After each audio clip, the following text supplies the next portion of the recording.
Hello बच्चों, कैसे हैं आप लोग। उम्मीद है बहुत अच्छे होंगे और बहुत अच्छी आप तैयारी कर रहे होंगे और अच्छा खासा सिलेबस आप रीड भी कर रहे होंगे। दोस्तों, ये क्लास रहेगी आपकी लगभग 21 क्वेश्चनों की।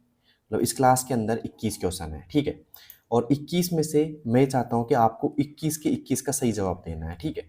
मैं आपको एक एक क्वेश्चन समझाऊंगा बहुत अच्छी तरह, और इस क्लास के बाद में आपको सारे क्वेश्चन समझ में आ जाएंगे, ठीक है। अब बात करते हैं दोस्तों आज के पहले क्वेश्चन की। पहला क्वेश्चन है क्लिप बोर्ड। क्या दोस्तों, क्लिपबोर्ड में एक समय में कितने आइटम तक स्टोर किए जा सकते हैं, ठीक है। एक तरीके से रिवीजन क्लास है दोस्तों, ध्यान रखना है बात का। रिवीजन क्लास है और मैं देखना चाहता हूं कि आपके इस क्लास में से कितने क्वेश्चन सही होते हैं, ठीक है। अब बात करते हैं दोस्तों, क्लिपबोर्ड में एक समय में कितने आइटम स्टोर किए जा सकते हैं। 12, 24, 48 या 60। अब सबसे पहली बात तो ये है कि क्लिपबोर्ड होता क्या है, ये जवाब दीजिए पहले तो। क्लिपबोर्ड कौन से मतलब कहाँ पाया जाता है या किसकी बात की जा रही है क्लिपबोर्ड में। तो ये एमएस ऑफिस का एक है, जैसे मान लो एमएस वर्ड में बोला जाए। तो यहाँ पे क्या होता है दोस्तों, क्लिपबोर्ड के अंदर क्या होता है दोस्तों, जो जो कट या कॉपी किए जाते हैं, कट या कॉपी किए जाते हैं, है ना। या फिर कट या कॉपी किया गया, इसे लिख सकते हैं। कट या कॉपी किया गया मैटर, मैटर है ना, मैटर स्टोर होता है। जो हम कट या कॉपी करते हैं ना भाई, वो हम यहाँ पे स्टोर करते हैं किसके अंदर, क्लिपबोर्ड के अंदर। अब ये पूछ रहा है कि कितने आइटम तक स्टोर किए जा सकते हैं, 12, 24, 48 या 60। तो यहाँ पे आएगा दोस्तों 24, मतलब 24 आइटम तक हम स्टोर कर सकते हैं इसमें। तो सवाल ये भी आ सकता है कि कट या कॉपी किया गया मैटर कहाँ पे स्टोर होता है, क्लिपबोर्ड में होता है। और क्लिपबोर्ड में कितने आइटम, मतलब कितने आइटम तक स्टोर करता है क्लिपबोर्ड भाई, ये करता है दोस्तों 24 आइटम तक स्टोर। कितने दोस्तों, 24 करता है। तो इंपॉर्टेंट क्वेश्चन बन रहा है आपकी बार, आ सकता है एग्जाम के अंदर, ठीक है। किस किस को समझ में आ गया भाई। अब चलते हैं दूसरे क्वेश्चन की ओर। दूसरा क्वेश्चन है आज का कि ऑटो करेक्ट का कार्य क्या है। ऑटो करेक्ट का कार्य क्या है, बताइए दोस्तों। जिन बच्चों को इंग्लिश में सवाल समझना है तो इंग्लिश में भी लिखा हुआ है कि what does auto correct do, ठीक है। यहाँ पे पहला ऑप्शन आ रहा है कि गलत वर्तनी को स्वतः सुधारना, फाइल सेव करना, टेक्स्ट को कॉपी करना, पेज नंबर डालना। बताइए दोस्तों, ऑटो करेक्ट क्या कार्य करता है। तो यहाँ पे बात इसी से मतलब पूरा समझ सकते हो आप। ऑटो करेक्ट मतलब क्या होता है, गलत वर्तनी को स्वतः सुधारना, गलत वर्तनी को स्वतः सुधारना। ये ऑप्शन इज राइट, गलत वर्तनी को स्वतः सुधारना। ओके, यहाँ पे ऑटो करेक्ट का कार्य होता है। अब चलते हैं दोस्तों तीसरे क्वेश्चन की ओर। तीसरा क्वेश्चन है एक्सेल में किसी एक्सेल में किसी सेल में लिखे फॉर्मूले की शुरुआत किस चिन्ह से होती है। एक्सेल में किसी सेल में लिखे फॉर्मूले की शुरुआत किस चिन्ह से होती है। अगर आपने एक्सेल पढ़ी हो दोस्तों तो आपको अच्छी तरह पता होगा, प्लस, इक्वल, मल्टीप्लाई या हैज, किस चिन्ह से शुरुआत होती है, किस सिंबल से शुरुआत होती है एक्सेल फॉर्मूले की। बताइए दोस्तों जल्दी से। अब ये तो बहुत आसान सवाल है आपके लिए, जल्दी जवाब दीजिए कमेंट बॉक्स में इसका। तो दोस्तों इसका जो सही जवाब होने वाला है, अगर आप कोई भी फॉर्मूला स्टार्ट करते हैं तो एक्सेल में, तो सबसे पहले इक्वल सिंबल लगाना जरूरी होता है या लगाया जाता है। जैसे इक्वल, सम, है ना, ब्रैकेट चालू ब्रैकेट बंद, ऐसे। तो यहाँ पे इक्वल सिंबल लगाना मस्ट होता है, तभी ये फॉर्मूला काम करता है, तभी ये फंक्शन काम करता है। मतलब कोई फंक्शन या फॉर्मूला तभी काम कर पाएगा जब उसके सामने इक्वल लगाया जाएगा। तो बराबर का चिन्ह लगाया जाता है भाई। तो यहाँ पे आएगा बी ऑप्शन इज राइट। कई परीक्षाओं में आ चुका है दोस्तों ये सवाल, ठीक है। तो अब की बार भी इंपॉर्टेंट हो सकता है, पढ़ते रहिए आप इसको भी। अब चलते हैं दोस्तों अगले सवाल की तरफ। अगला सवाल है यहाँ पे चौथा कि एक्सेल में ऑटो सम बटन का उपयोग क्या करता है। बताइए दोस्तों, डेटा जोड़ता है, डेटा घटाता है, डेटा हटाता है, डेटा को मर्ज करता है। दोस्तों बात की जाए यहाँ पे ऑटो सम की। अब ऑटो सम क्या होता है, एक तरीके से देखो इसको पढ़ो आराम से, ऑटो और सम को, AUTO, ऑटो और सम, ये पढ़ो आप। तो यहाँ पे सम क्या होता है दोस्तों, सम आता है जोड़ने के लिए, और ऑटो मतलब एक तरीके से ऑटोमेटिक तरीके से। तो यहाँ पे आएगा कि ये क्या करता है, डेटा को जोड़ता है ऑटोमेटिक तरीके से, मतलब ठीक है। इसकी शॉर्टकट की क्या होती है ऑटो सम की भाई, इसकी शॉर्टकट की ऑटो सम की, अल्ट के साथ में, अल्ट की प्लस इक्वल सिंबल आपको प्रेस करना पड़ेगा अगर इसका यूज करना है सीधी तरीके से, तो ठीक है। Alt plus equal, okay. कई बार ऑटो सम की आपसे शॉर्टकट की पूछी जा सकती है, तो ऑटो सम की शॉर्टकट की होती है अल्ट प्लस इक्वल, ठीक है।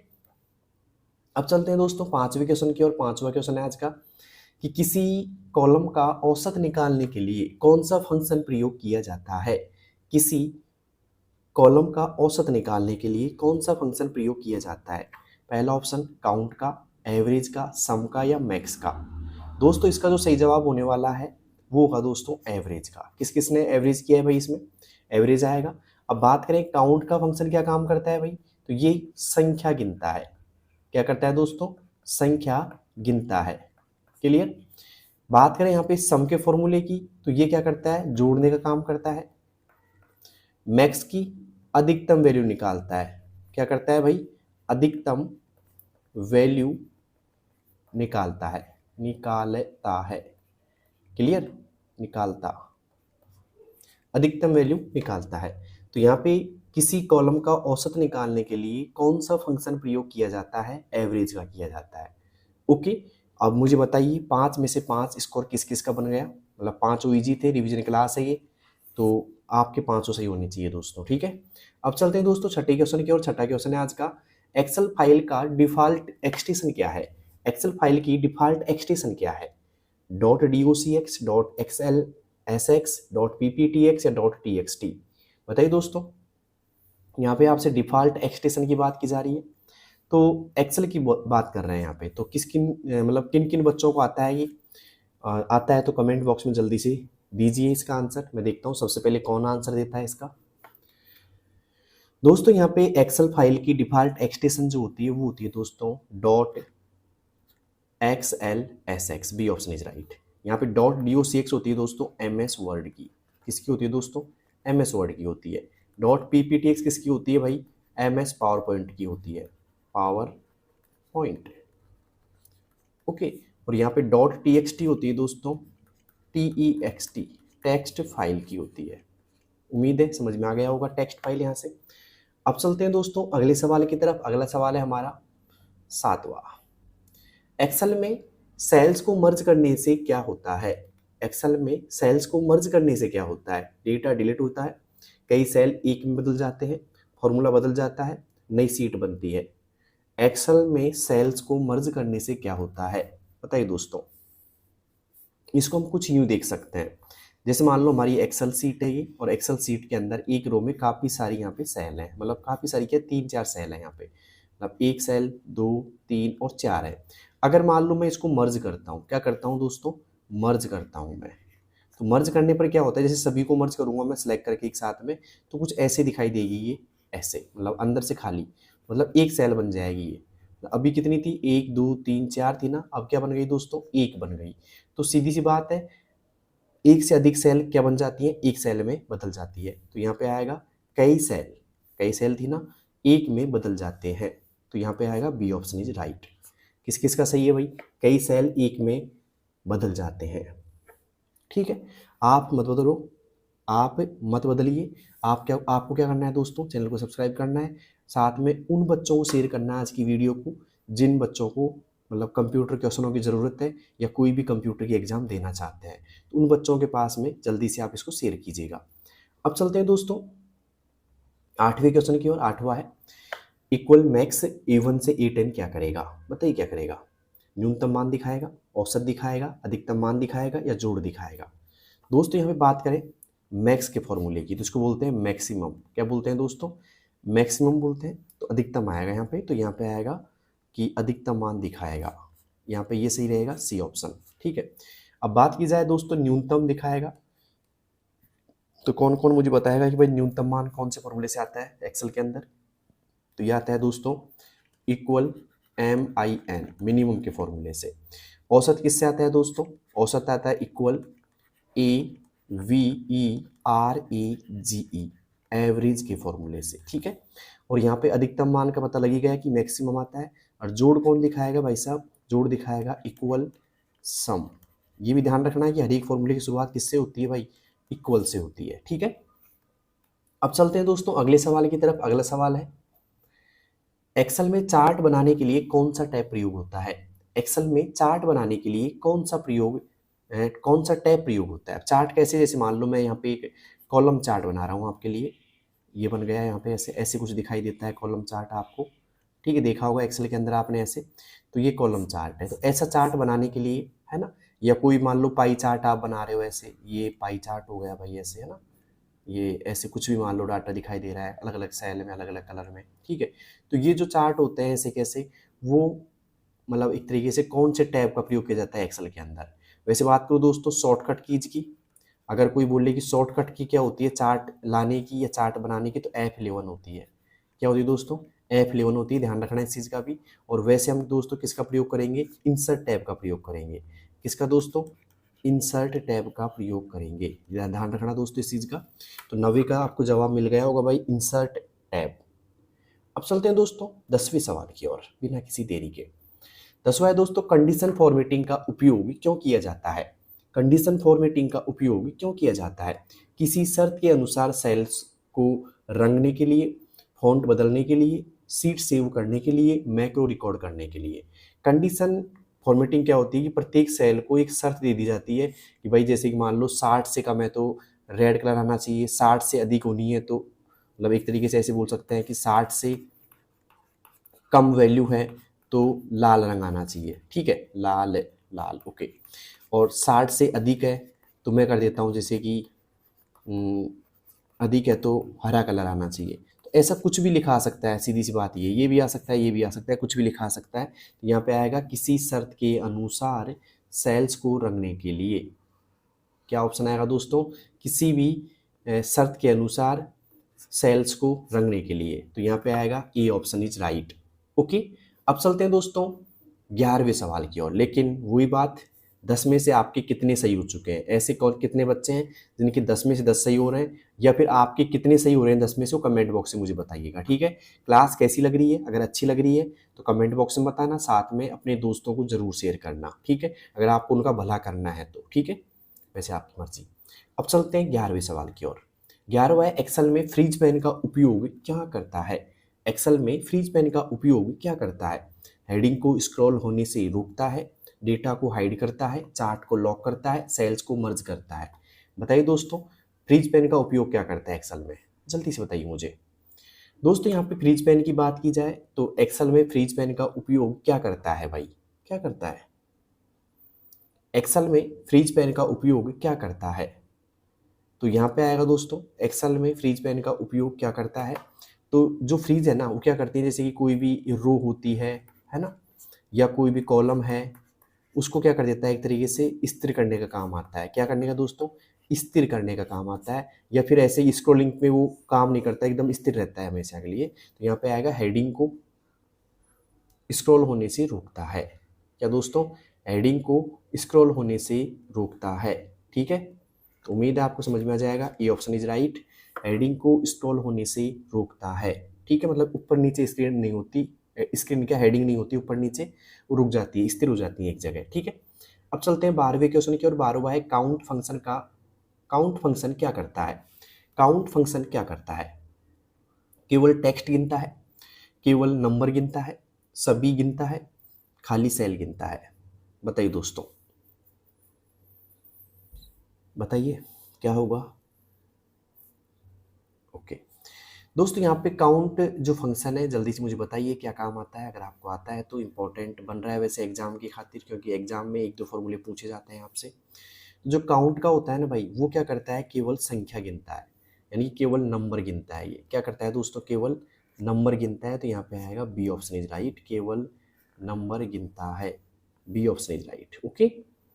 सभी गिनता है, सभी नहीं गिनता, मतलब एक तरीके से हम ये बोल सकते हैं कि भरी हुई सेल, कौन सी दोस्तों, भरी हुई सेल कौन गिनता है, भरी हुई सेल कौन गिनेगा दोस्तों, काउंट ए का फॉर्मूला गिनेगा, काउंट ए, ध्यान रखना।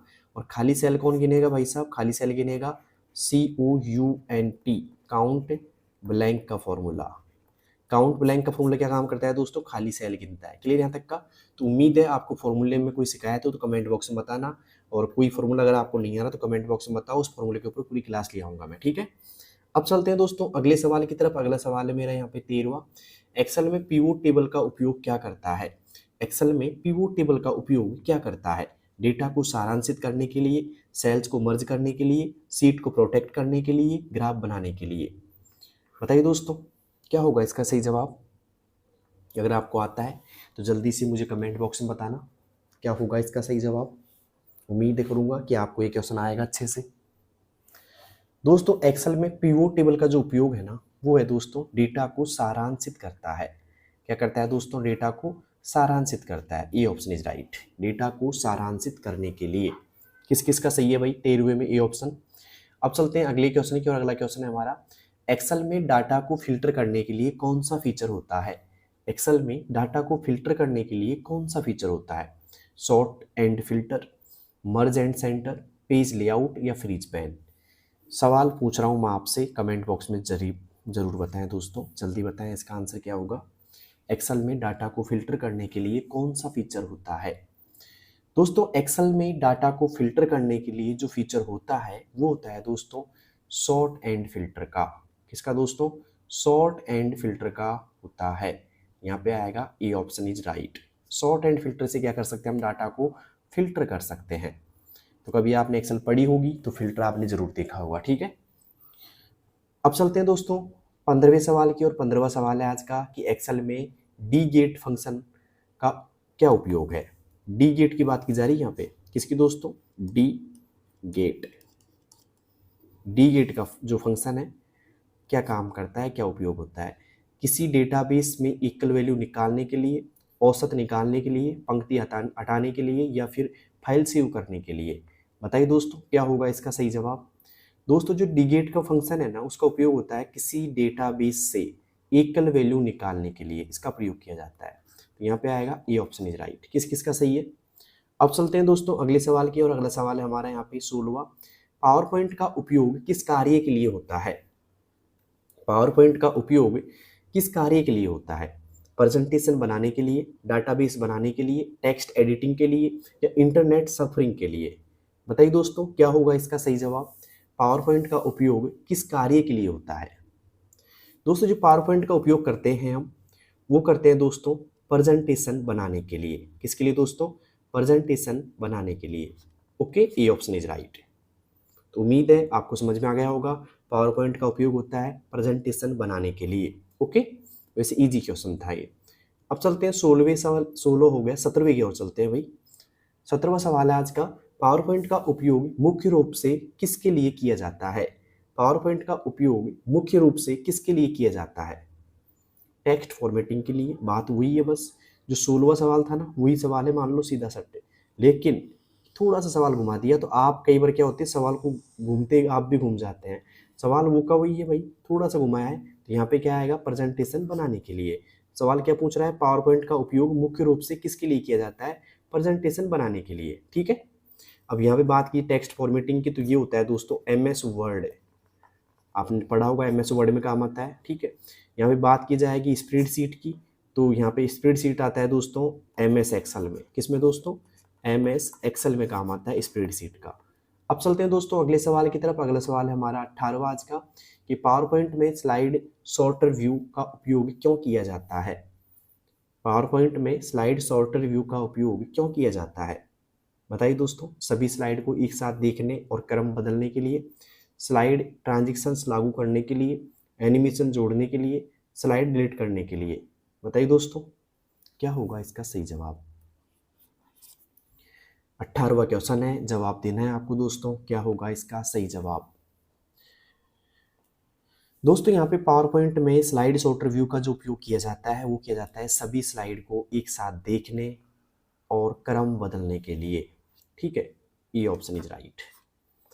अब चलते हैं आज के 19वें सवाल की, और 19वां सवाल है कि पावर पॉइंट में एनिमेशन और ट्रांजिशंस में क्या अंतर है, ठीक है। अगर आपने मेरी क्लास देखी हो तो काफ़ी क्लासों में मैंने सेम क्वेश्चन डाल रखा है भाई, क्योंकि मुझे इंपॉर्टेंट लग रहा है और ऐसा क्वेश्चन बन सकता है आपकी बार। तो मैंने कई क्लासों में डाल रखा है, आप बोर भी हो चुके होंगे सवाल से तो भाई, है ना। हर एक क्लास में आपको मिलता होगा ये सवाल। तो अब मुझे बताइए इसका क्या जवाब होगा। एनिमेशन स्लाइड के बीच, ट्रांजिशन ऑब्जेक्ट पर, एनिमेशन ऑब्जेक्ट पर, ट्रांजिशन स्लाइड के बीच, दोनों समान है या कोई नहीं? जल्दी से मुझे बताइएगा क्या होगा इसका सही जवाब, ठीक है। वैसे एक बात याद रखना, ये एक रिवीजन क्लास है। रिवीजन क्लास मतलब इसके क्लास के क्वेश्चन मैं पहले भी करा चुका हूँ एक क्लास में, तो ये रिवीजन लेके आया हूँ कि आपकी तैयारी कैसे ही जांचने के लिए मैं क्लास लेके आया हूँ, ठीक है। तो उम्मीद तो ये करूँगा कि किसकी किस सही होनी चाहिए, क्योंकि ये क्लास मैंने डाल रखी है पहले भी भाई, ध्यान रखना सेम क्लास डाल रखी है, लेकिन ये मैं आपको रिवीजन के उद्देश्य से लेके आया हूँ कि किन किन बच्चों के क्लास में अच्छी तरह ध्यान है और कौन कौन बच्चा पूरी क्वेश्चन कर पा रहा है इस क्लास से, ठीक है। इसलिए मैं लेके आया हूँ क्लास, ठीक है। तो पावर पॉइंट में एनिमेशन और ट्रांजिशंस में क्या अंतर है? एनिमेशन स्लाइड के बीच, ट्रांजिशन ऑब्जेक्ट पर, एनिमेशन ऑब्जेक्ट पर और ट्रांजिशन स्लाइड के बीच में। देखो एनिमेशन होता है ना भाई, वो होता है सीधा ऑब्जेक्ट पर या टेक्स्ट पर, ध्यान रखना इस चीज़ का, टेक्स्ट या ऑब्जेक्ट पे होता है, और ट्रांजिशन होता है स्लाइड के बीच में। तो यहाँ पे आएगा बी ऑप्शन इज राइट। किस किस का सही है बी ऑप्शन? यहाँ पे जो एनिमेशन लगता है वो लगता है टेक्स्ट या ऑब्जेक्ट पर, और ट्रांजिशन स्लाइड चेंज करने के लिए काम आता है। तो यहाँ पे तो ये तो बिल्कुल गलत है कि एनिमेशन यहाँ पे ये लगता है गलत बात है, और ये भी गलत है, दोनों गलत है ये तो, है ना। ऑप्शन यहाँ पे ये दोनों गलत हैं, ये भी गलत है, बी ऑप्शन इज राइट होगा। ठीक है, अब चलते हैं दोस्तों आज के 20वें सवाल की ओर, और सेकंड लास्ट सवाल भी हमारा आज का। 21 सवाल इस क्लास के अंदर थे। पावर पॉइंट में F5 कुंजी का उपयोग किसके लिए किया जाता है? बताइए दोस्तों, पावर पॉइंट में F5 कुंजी का उपयोग किसके लिए किया जाता है? स्लाइड शो शुरू करने के लिए, स्लाइड सेव करने के लिए, नई स्लाइड डालने के लिए, या स्लाइड डिलीट करने के लिए? बताइए दोस्तों, पावर पॉइंट में F5 कुंजी का उपयोग किसके लिए किया जाता है? F5 कुंजी का उपयोग, पावर पॉइंट में F5 कुंजी का उपयोग किसके लिए किया जाता है भाई? अगर आपको आता है तो जल्दी से मुझे बताइएगा। देखिए दोस्तों, अगर आप F5 कुंजी का उपयोग करना चाहते हैं तो यहाँ पे आएगा स्लाइड शो शुरू करने के लिए। किसके लिए दोस्तों? स्लाइड शो शुरू करने के लिए यहाँ पे किसका उपयोग करेंगे दोस्तों? हम F5 का करेंगे, ये बात ध्यान रखना। स्लाइड सेव करने के लिए हम कंट्रोल S का ही प्रयोग करेंगे, ये बात भी आपको पता होनी चाहिए। नई स्लाइड के लिए क्या करेंगे दोस्तों? हम कंट्रोल M का प्रयोग करेंगे। किसका दोस्तों? कंट्रोल M का प्रयोग कब किया जाता है? नई स्लाइड के लिए, MS पावर पॉइंट में। ठीक है, तो यहाँ पे ए ऑप्शन सही रहेगा कि स्लाइड शो शुरू करने के लिए हम F5 कुंजी का प्रयोग करेंगे। ठीक है, आज का अंतिम सवाल है दोस्तों हमारा, किसी स्लाइड में ऑब्जेक्ट इंसर्ट करने के लिए कौन सा टैब उपयोग किया जाता है? किसी स्लाइड में ऑब्जेक्ट इंसर्ट करने के लिए कौन सा टैब प्रयोग किया जाता है? होम, डिजाइन, इंसर्ट या एनिमेशन? बात किसी जा रही है दोस्तों, यहाँ पे ऑब्जेक्ट की बात की जा रही है कि ऑब्जेक्ट आप इंसर्ट करना चाहते हैं तो किस टैब का प्रयोग करेंगे? तो वो करेंगे दोस्तों हम इंसर्ट का, इंसर्ट टैब का प्रयोग करेंगे। ये बात आपको पता होनी चाहिए, तो यहाँ पे आएगा सी ऑप्शन। क्लास अच्छी लगी होगी, वैसे क्लास रिवीजन क्लास थी। ओके, रिवीजन क्यों कहेंगे दोस्तों? क्योंकि ये क्लास मैं पहले करा चुका हूँ, और मैं इसलिए लेके आया हूँ कि आपकी एक तरीके तैयारी कैसी है, कौन कौन इसकी 21/21 सही कर पाता है, क्योंकि ये क्लास पहले भी आ चुकी है। तो आपके 21/21 सही हो चुके हैं अगर आप ये क्लास ध्यान से देखते होंगे तो। ठीक है, क्लास अच्छी लगी तो एक लाइक बनता है दोस्तों, लाइक तो आप कर ही दोगे, साथ में सब्सक्राइब कर लेना, और उन बच्चों के पास जरूर भेजना क्लास को जिन बच्चों की RSCIT की एग्जाम है। ठीक है, और आप भी क्या करोगे दोस्तों, इस क्लास को देखने के बाद में, अगर आपने मेरी सारी क्लास नहीं देखी है तो सारी क्लास देखो, आप मेरी कंप्लीट क्लास देखो। ठीक है, जिससे आपको बेनिफिट मिलेगा दोस्तों, और बेनिफिट इतना मिलेगा कि एग्जाम में कोई भी सवाल आपका गलत नहीं होगा। ठीक है, मिलते हैं दोस्तों एक नई क्लास में। ठीक है, तब तक के लिए बेस्ट ऑफ लक, तैयारी करते रहो, अपनी तैयारी पे कुछ 4 चांद लगा दो एक तरीके से, सारे सवाल सही करके आओ। ये बात पता होनी चाहिए कि आपके एग्जाम में 35% आएंगे दोस्तों। कितने आएंगे? 35% आएंगे। ठीक है, 1 घंटे का आपको समय मिलेगा दोस्तों, और 1 घंटे के समय में आपको 35% हल करने होंगे। ठीक है, और अगर आप 14% सही करते हैं, ये बात ध्यान रखना, कोई बोलता है ना पास कितने नंबर पे होंगे सर, 14% अगर आपके सही हैं तो आप क्या हो जाओगे दोस्तों? पास हो जाओगे। ठीक है, अब चलते हैं दोस्तों आज की क्लास की समाप्ति की ओर। तो मिलते हैं एक नई क्लास में, नेक्स्ट क्लास में, तब तक के लिए धन्यवाद।